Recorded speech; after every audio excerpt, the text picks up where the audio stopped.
సతులతో శరణాగతులతో ఏడు కొండల పైన చక్కగా బ్రహ్మరూపునికి బ్రహ్మోత్సవం అఖిల లోకాల అమృతోత్సవం సుర సమూహాల సరసోత్సవం వెంకటేశ్వరుని విజయోత్సవం బ్రహ్మాండ నాయకుని బ్రహ్మోత్సవం బహురూపధారునికి బ్రహ్మోత్సవం.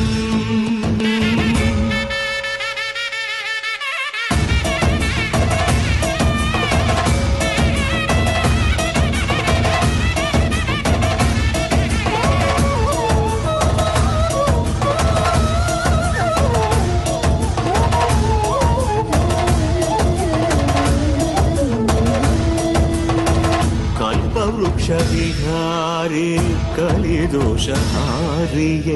సర్వభూపాలురకు సిరులను కలిగించు మోహిని కృష్ణులుగా మోహము తొలగించు గరుడ వాహనమెక్కి ఘనదాస్యమును చూపు హనుమంత సేవలో అభయం ప్రసాదించు.